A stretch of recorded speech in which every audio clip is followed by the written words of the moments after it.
Préfères-tu le calme, la paix des champs? Suis ces deux philosophes qui s'en vont rejoindre les gardiens du troupeau.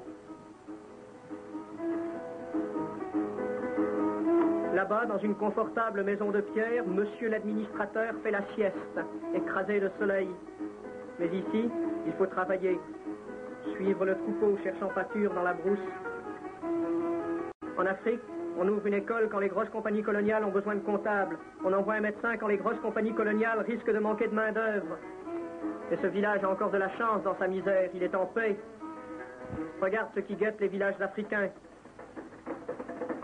Ici se trouvait le village de Falaka, dans le nord de la Côte d'Ivoire. Le chef du village n'a pu payer un reliquat d'impôt, 3700 francs. Le 27 février 1949, à 5 heures du matin, les troupes sont venues. Elles ont cerné le village. Elles ont tiré. Elles ont brûlé. Elles ont tué.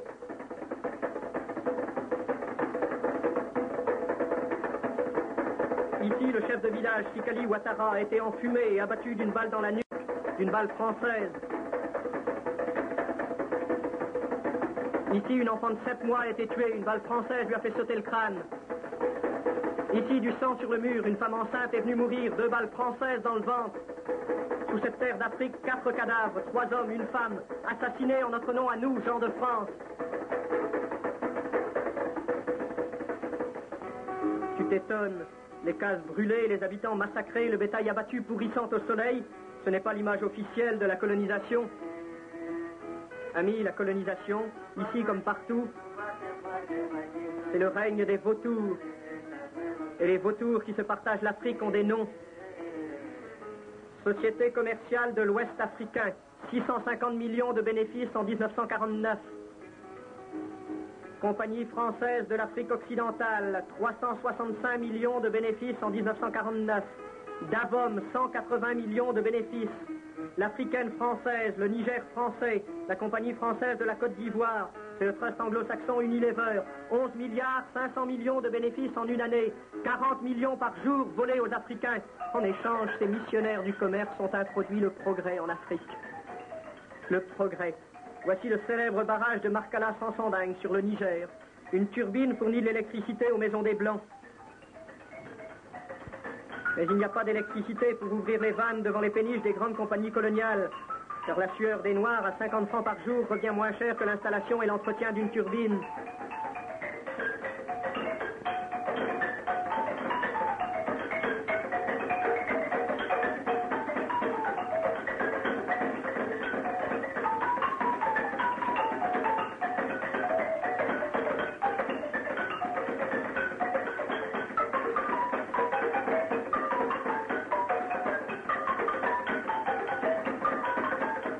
Il paraît qu'il existe, au-delà des mers, des rouleaux compresseurs qui sont des machines fort utiles pour faire les routes. Mais en Afrique, pas besoin de rouleaux compresseurs. Les Noirs reviennent moins chers.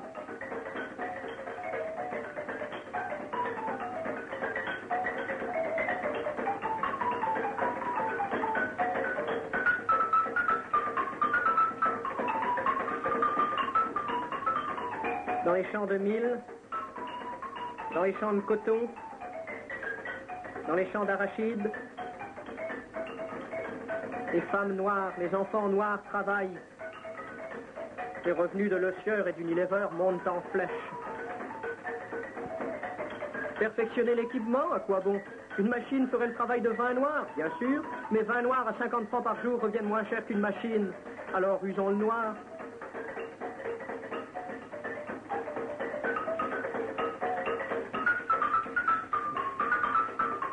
D'ailleurs, le forgeron est sur place pour réparer les instruments et pour en fabriquer d'autres.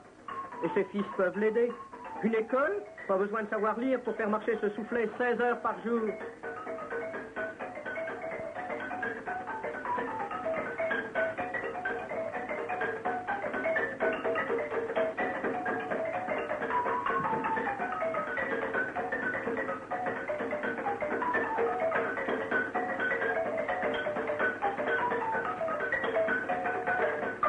Et les Noirs travaillent dans les plantations. Les Noirs travaillent dans la forêt. Pour 50 francs par jour.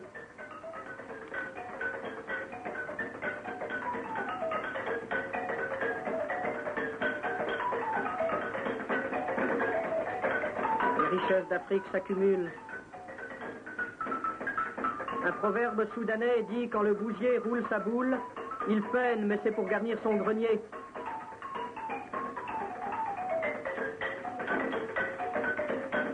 Quand les Noirs peinent sous le soleil d'Afrique, c'est toujours pour garnir le coffre-fort des grosses compagnies coloniales. C'est toujours pour remplir les flancs de ces bateaux qui attendent pour s'en aller chargés de toute la sève africaine. En échange, il faut des volets pour la maison de monsieur l'administrateur. Pas sur la tête. Une tête de noir est sale pour un volet d'administrateur. À bout de bras et plus vite. Poussé sur les bambous pour 50 francs par jour. Depuis 1946, le travail forcé est aboli en Afrique noire, mais il faut payer l'impôt en argent liquide. Et tu as vu comment on traite les villages qui ne peuvent payer intégralement l'impôt. Pour avoir l'argent, un seul moyen, travailler pour la compagnie coloniale à 50 francs par jour. Et les Noirs poussent sur les perches, font glisser sur leurs fleuves les chargements de coton sans espoir de vêtements, les chargements de cacao sans espoir de goûter au chocolat, les chargements d'arachide sans espoir d'huile et de savon, les chargements d'okoumé et d'acajou sans espoir de meubles dans leurs cases. Là-bas, les bateaux attendent. Les grands bateaux des compagnies coloniales attendent dans le petit matin pour s'en aller emplis des produits de la terre des nègres, de la peine des nègres,